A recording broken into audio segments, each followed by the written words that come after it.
Parents disowned me because Golden Child wanted my boyfriend and tried to accuse him of sexual assault. For as long as I can remember, the spotlight has never been mine, and that's how I survived. Claire was the Golden Child. Straight A's, trophies lining her shelves, the apple of our parents' eye. She was everything they wanted in a child. And me? I was the background noise. The quiet one. The escape artist. I learned early that the only way to deal with being overlooked was to disappear completely. If I wasn't noticed, I couldn't disappoint them. If I didn't try, I couldn't fail. So I perfected the art of fading into the shadows. I'd slip out of the house after dinner, climb to the top of the hill behind our backyard, and watch the stars. Up there, I wasn't the other child. I wasn't the forgotten one. I was just free. But being invisible came with its own kind of weight. Mom would brush past me with a distracted, "Where's Claire?" Dad would only look up from his laptop when Claire brought home another achievement. And Claire, my perfect sister, would glance at me sometimes, like she wasn't sure what to do with me. She tried, in her own way. "Hey, you want to come to my track meet?" she'd ask, her tone hesitant. Or, "You okay? You seem quiet." But I'd always brush her off. What was the point? She had her world, and I had mine. Until the night everything cracked. I'd come home late from one of my hill escapes, hoping to slip into my room unnoticed, when I heard voices in the kitchen. Claire and Mom were arguing, loud enough to wake the dead. "I can't do this anymore." Claire's voice was sharp, almost frantic. "You don't get it, Mom. I'm not perfect, okay? I can't keep pretending to be what you want me to be." I froze in the hallway, the words striking me like a blow. Claire, the Golden Child, cracking under the weight of it all? "You are perfect," Mom said, her voice strained. "You don't need to pretend. You're everything your father and I hoped for." "And what about Ellie?" Claire shot back. My heart jumped at the sound of my name. "Do you even see her? Or is she just the reminder of everything I have to be because she's not?" Silence. I stepped into the doorway before I could stop myself. "Stop," I said, my voice firmer than I expected. "Just stop." They both turned to me, startled. Mom looked guilty. Claire looked relieved. "I didn't ask to be invisible," I said, my hands trembling. "But you made it really easy. You were so focused on Claire being perfect that you didn't even notice me disappearing. And you?" I turned to Claire, my voice softening. "You don't have to carry all of this. Not for them. Not for me." Claire's eyes filled with tears. "Ellie, I didn't mean—" "I know," I said quickly, "but maybe we both need to stop pretending. You don't have to be perfect, and I don't have to be invisible." For the first time, I felt seen. Really seen. Claire nodded, and we shared a look that said more than words ever could. That night, I climbed to my hill, but I wasn't alone. Claire followed, her presence hesitant but comforting. We sat in silence under the stars, two sisters learning how to step out of the roles we've been trapped in for so long. The Golden Child and the Invisible One, finally finding each other. When I was 7, I stopped expecting birthday parties. Claire's birthdays were always events. Mom would plan for weeks, handmade invitations, elaborate cakes, and the whole house decorated with banners and balloons. I still remember Claire's 9th birthday, a backyard carnival complete with a rented pony and a magician. Everyone clapped as she cut into her custom pink cake, shaped like a crown. My birthdays? They were afterthoughts. "We'll just have a small dinner," Mom would say, rushing to the store to grab a generic cake last minute. One year, she forgot altogether. I sat at the kitchen table while Claire opened her leftover birthday decorations from 2 months earlier, apologizing with a sheepish smile. "You're not mad, right?" Claire asked, her tone full of guilt I knew wasn't hers to carry. "Mom's just busy." "Of course not," I lied, swallowing the lump in my throat. Christmas wasn't much better. Every year, Claire's pile of gifts was twice the size of mine. New clothes, gadgets, and whatever hobby she'd taken up that year. My pile? Socks, maybe a book, and one big gift that was often a hand-me-down from Claire. "Oh, you'll love this," Mom exclaimed one year, handing me a second-hand telescope. Claire didn't use it much, so it's practically new. I didn't complain. Complaining didn't change anything. I just took it, like always, and went to my room, pretending not to notice Claire's shiny new phone sitting on top of her stack of presents. Family gatherings were the worst. At Thanksgiving, the relatives would crowd around Claire, asking about her grades, her sports, her plans for college. Though she was only 15, I'd sit quietly at the edge of the room, picking at my food and hoping no one would notice me. When they did, it was always the same. "Ellie, why don't you try to be more like your sister?" Aunt Diane would say, her tone half joking, half judgmental. She's going to be a star, you know? What are you up to these days? I learned to smile politely and mumble something vague, knowing no one really cared about the answer. But the most painful moment came during Claire's senior year of high school. She was named valedictorian, and the whole family threw her a massive party. Everyone was there. Relatives, friends, even the neighbors. Speeches were made, toasts were raised, and Claire beamed under the attention. I tried to be happy for her. I really did. But as I stood in the corner, nursing a lukewarm soda, I overheard Mom talking to one of the guests. "We're so proud of Claire," she gushed. "She's going to do amazing things. We've always known she was special. Ellie's, well, she's more quiet. She's still finding her way." Finding my way? I wanted to scream. How could I find my way when every path I tried to take was overshadowed by Claire's spotlight? These moments were small, but they added up, brick by brick, into a wall I couldn't climb. They showed me my place in the family, not as the second child, but as the one who didn't matter. When Claire confronted Mom that night in the kitchen, it wasn't just about her breaking under the weight of their expectations. It was about her finally seeing me, the invisible one, standing in her shadow for all those years. And for the first time, I wasn't just the scapegoat. I was Ellie, and I was tired of disappearing. Middle school was when things got worse for me. By then, Claire had blossomed into the kind of teenager who seemed destined to rule the world, or at least our small school. She was president of the student council, captain of the track team, and the leader of the most popular clique. Everyone wanted to be her friend, and those who weren't were too intimidated to cross her. I, on the other hand, was nothing like Claire. I kept to myself, my nose buried in books, and tried to avoid attention. But being the golden child's younger sister made that impossible. Her friends took it upon themselves to remind me just how much I didn't measure up. "Hey, Ellie," one of her friends sneered during lunch. "Do you even try to be cool? Or is being a loser just your thing?" I didn't respond. I knew better. If I ignored them, they'd get bored eventually, or so I thought. Claire wasn't always involved, but she rarely stopped them either. And sometimes, she joined in. "Come on, don't be so mean," she'd say with a smirk, loud enough for everyone to hear. "Ellie's just Ellie." It sounded like a defense, but the mocking edge in her voice stung more than the outright insults. When I finally got the courage to tell our parents, it backfired spectacularly. "Claire's friends are bullying me at school," I said one evening, my voice trembling. Mom looked up from her tablet, frowning. "Bullying you? Are you sure you're not overreacting, Ellie? Kids can be a little rough sometimes." "It's not just rough," I insisted. "They call me names, trip me in the hallways, laugh at me." "Claire wouldn't allow that," Dad interrupted, his tone dismissive. "If her friends are teasing you, it's probably harmless. You know Claire. She's a good kid. She's part of it." I blurted out before I could stop myself. The room went silent. Mom and Dad exchanged a look before turning to me, their expressions a mix of disbelief and irritation. "Claire wouldn't do that," Mom said firmly. "She's not like that." "Maybe they're teasing you because you're so withdrawn," Dad added. "If you made more of an effort to fit in, I'm sure they'd stop." I felt the heat rising in my face. "It's not my fault they're mean to me." "Ellie, watch your tone," Mom warned. "We're trying to help you." "No, you're not," I snapped, the frustration bubbling over. "You're just making excuses for her because she's perfect Claire and I'm nobody." "Enough." Dad's voice boomed, silencing me. "Go to your room, young lady, and think about how you're behaving." I stormed upstairs, slamming the door behind me. Claire came in later, her arms crossed. "Why would you lie about me?" she asked, her voice cold. "I didn't lie," I said, glaring at her. She sighed, like I was an inconvenience she had to deal with. "You don't get it, do you? They're my friends. If you make a big deal about this, it'll ruin everything for me." "And what about me?" I shot back. "Does it even matter to you how they treat me?" She hesitated, just for a moment, before shaking her head. "You'll be fine, Ellie. You always are." High school didn't make things any easier. The bullying continued, but I stopped telling anyone. What was the point? My parents didn't believe me, and Claire was too focused on maintaining her perfect image to care. By the time we both graduated, the distance between us was a chasm. Claire went off to an Ivy League school, showered with praise and support from our parents. I enrolled in a local community college, scraping together scholarships and part-time jobs to make it work. It wasn't until years later, at a family reunion, that the truth finally started to come out. Claire, now in her mid-20s, had burned out.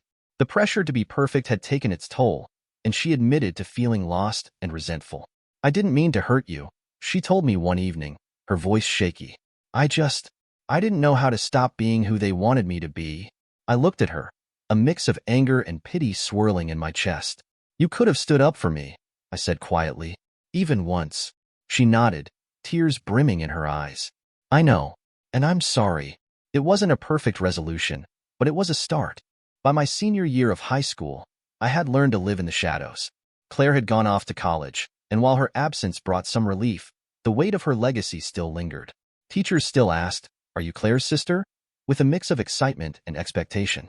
I learned to nod politely and move on, pretending it didn't bother me. Then I met Ethan. Ethan was everything you'd expect from a popular boy: athletic, charming, effortlessly cool. But he wasn't like the others. He didn't tease me or ignore me like I thought he would. Instead, he noticed me. It started in biology class. We got paired for a lab project, and to my surprise, he treated me like an equal. He laughed at my jokes, even the awkward ones, and asked about my interests as if he genuinely cared. "You're different," he said one day, his blue eyes sparkling with curiosity. "Different how?" I asked, skeptical. "In a good way," he replied, his voice warm. "You're real. You don't try to impress anyone." I like that. I didn't know what to say. No one had ever said anything like that to me before. We started spending more time together, studying, hanging out after school, and eventually going on dates. For the first time, I felt seen, not as Claire's little sister or the quiet one, but as Ellie. Just Ellie. I didn't know, at first, that Claire had a history with Ethan. She came home for winter break a few months after Ethan and I started dating. We hadn't told anyone about our relationship yet. I wasn't sure how my parents would react, but I was happy, and I thought it showed. Claire noticed right away. "You're smiling a lot," she said one evening, her tone light but probing. "What's going on?" "Nothing," I said quickly, avoiding her gaze. But Claire was relentless. A few days later, she saw Ethan drop me off after a date. Her eyes widened, and she pulled me aside as soon as he drove off. "Ethan," she demanded, her voice sharp. I blinked, taken aback by her tone. "Yeah, what about him?" "You're dating Ethan?" she asked, her expression a mix of disbelief and anger. "Yes," I said cautiously. "Why does it matter?" She let out a bitter laugh. "Why does it matter? I had the biggest crush on him in high school. Do you have any idea how many times I tried to get his attention? And now he's with you?" I felt a pang of guilt, but it was quickly overshadowed by frustration. "Maybe he liked me because I'm not like you," I snapped before I could stop myself. Her face twisted with hurt and anger. "What's that supposed to mean?" "You know exactly what it means," I said, my voice shaking. "You always acted like you were better than everyone else, like the world revolved around you." Ethan probably saw through that. The words hung in the air, heavy and unforgiving. Claire stared at me, her expression unreadable, before storming off. The fallout was immediate. Claire complained to our parents, twisting the story to make herself the victim. "Ellie's being petty and dating Ethan just to spite me," she said one night over dinner. Mom and Dad looked at me with disapproval. "Ellie, is this true?" Mom asked, her voice laced with disappointment. "What? No," I protested. "I didn't even know she liked him until last week." But they didn't believe me. Of course they didn't. Claire's word was gospel in our family. "Ellie," Dad said, shaking his head, "this isn't like you. You shouldn't let jealousy ruin your relationship with your sister." "I'm not jealous," I yelled, standing up. "Why do you always take her side? Why can't you ever believe me?" "Lower your voice," Mom snapped. "You're being dramatic." I pushed my chair back and left the table, my heart pounding. Ethan was my escape during those months of tension. He listened when I vented about my family and reassured me when I doubted myself. "You're not the problem, Ellie," he said one night as we sat under the stars, my old telescope beside us. "You're incredible, and anyone who doesn't see that doesn't deserve to be in your life." His words gave me strength, but they also made me realize something important. I couldn't keep letting Claire and my parents dictate my worth. Claire and I didn't talk much after that, but when she returned to college, I felt a strange mix of relief and sadness. Part of me hoped we could repair our relationship someday, but for now, I was done chasing her approval. The tension between Claire and me simmered under the surface for weeks after her outburst about Ethan. She returned to college, but not before planting a poisonous seed in our parents' minds. "I'm just saying, Ethan isn't who he pretends to be," Claire told Mom one evening before she left. "He's a player, and he's only dating Ellie because she's easy to manipulate." "I know him, Mom," He's bad news. Mom frowned, clearly troubled, and Dad, always quick to believe Claire, gave a disapproving grunt. Ellie needs someone who's going to support her, not take advantage of her, Claire added, her voice dripping with faux concern. I wasn't there to defend myself, or Ethan. The next weekend, Mom cornered me in the living room. Ellie, we need to talk about Ethan, she said, her tone heavy with parental authority. What about him? I asked cautiously. We've heard some concerning things, she began, sitting down across from me. Claire says he's not a good influence. That he's manipulative. I felt my stomach drop. That's not true, I said firmly. Ellie, Dad chimed in from the doorway, crossing his arms. You're young, and it's easy to get caught up in relationships like this. But we've seen this type before. Boys like Ethan don't stick around. They use girls like you and then move on. Girls like me? I repeated, anger flaring in my chest. What's that supposed to mean? You're vulnerable, Mom said gently, as if she were doing me a favor by pointing it out. And sometimes, you don't see the bigger picture. We're just trying to protect you. You're not protecting me, I snapped. You're controlling me. Claire lied because she's jealous. Ethan isn't the problem. She is. Ellie, don't you dare talk about your sister like that, Dad warned, his voice sharp. Why not? She's the one who's trying to ruin my life. I stood up, my hands trembling. Ethan is kind and supportive, and he actually cares about me. Maybe you'd see that if you stopped worshiping Claire for 5 minutes. That's enough, Mom said, standing as well. You're too young to understand this now, but we know what's best for you. If you don't break things off with Ethan, there will be consequences. What kind of consequences? I asked, my voice quivering with anger. We'll cut your allowance, Dad said. And if it comes to it, we'll take away your car. We're not going to sit by and watch you throw your future away for a boy who isn't worth it. I stared at them, disbelief and rage swirling inside me. You can take whatever you want, I said finally, my voice cold. But I'm not breaking up with Ethan. Over the next few weeks, the tension in the house was unbearable. True to their word, my parents stopped giving me allowance and took away my car keys. They also started scrutinizing every detail of my life, questioning where I was going, who I was with, and how I spent my time. Ethan noticed the change immediately. Are you sure this is worth it? He asked one night as we sat in his car. Of course it is, I said without hesitation. You're worth it. This isn't about you, Ethan. It's about them trying to control me. I'm not going to let them. He smiled sadly, brushing a strand of hair from my face. You're stronger than you think, Ellie. Don't let them take that away from you. One evening, Claire called from college, and I overheard her talking to Mom. I don't know why you haven't put your foot down, Claire said, her voice cutting through the quiet house. Ellie doesn't know what she's doing. If you don't stop her now, she'll regret it later. Claire, we're trying, Mom replied, her voice weary. But you know how stubborn she can be. Then try harder, Claire insisted. I clenched my fists, the anger bubbling to the surface again. Claire wasn't just jealous. She was vindictive, and she wouldn't stop until she got her way. The breaking point came when Mom confronted me again, this time in front of Ethan. He had come over to pick me up for a date, and as soon as he walked through the door, Mom launched into him. Ethan, she said, her tone icy, I don't know what your intentions are with my daughter, but I think it's time you both moved on. Ethan, to his credit, remained calm. With all due respect, Mrs. Thomas, I care about Ellie a lot. I'm not going anywhere unless she asks me to. That's not your decision to make, Dad chimed in, stepping into the room. You're not good enough for her. I stepped between them, my heart pounding. Stop it, I shouted. This isn't your choice. It's mine. And if you can't accept that, then I don't know what else to say. You're making a mistake, Mom said, her voice trembling with frustration. No, I said, my voice firm. The only mistake I've made is letting you control me for this long. I grabbed Ethan's hand and walked out the door, leaving my parents standing in stunned silence. That night, as Ethan drove us to our favorite spot by the lake, I felt a weight lift off my shoulders. The weeks after my parents' ultimatum were unbearable. Claire's jealousy festered like a wound, growing more poisonous by the day.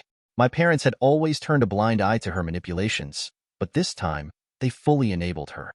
Claire started showing up whenever Ethan and I were together. At first, it was under the guise of just wanting to hang out, but her intentions were clear. She would laugh too loudly at his jokes, brush against him unnecessarily, and make snide comments about how I lucked out to get someone like him. You're so much cooler than Ellie, she'd say with a smile that didn't reach her eyes. Ethan ignored her at first, but I saw the discomfort on his face. "What's her problem?" he asked me one night after Claire left. "She's just Claire," I said, feeling the weight of it all. But Claire didn't stop there. She started spreading rumors about Ethan at school, whispering lies about how he had a history of cheating and using girls. My classmates, eager for drama, lapped it up, and the whispers reached me quickly. The false accusation. When her subtle tactics didn't work, Claire escalated in ways I couldn't have imagined. One afternoon, Ethan and I were walking back to his car when a police cruiser pulled up, lights flashing. Two officers stepped out, their faces serious. "Ethan Daniels?" one of them asked. Ethan nodded, confused. "That's me. What's going on?" "We've received a report of a serious allegation against you," the officer said. "We need you to come with us for questioning." "What?" I exclaimed, stepping in front of Ethan. "What kind of allegation?" "Sexual misconduct," the officer said grimly. Ethan's face paled. "That's insane. I didn't do anything."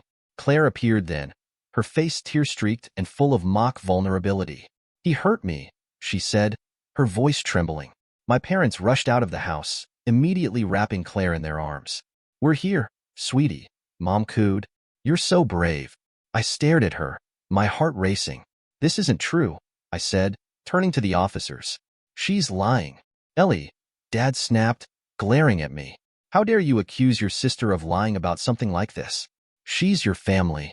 She's lying." I screamed. "You don't know her like I do." The officers took Ethan in for questioning, and I spent the next few hours in a haze of fear and rage. When he was released later that evening, he called me, his voice shaken. "They didn't believe her," he said. "The evidence didn't add up, and there were inconsistencies in her story."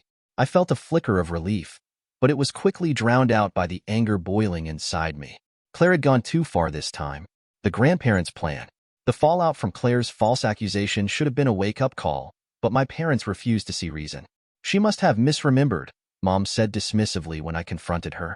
"But it doesn't change the fact that Ethan is a bad influence on you." "Misremembered?"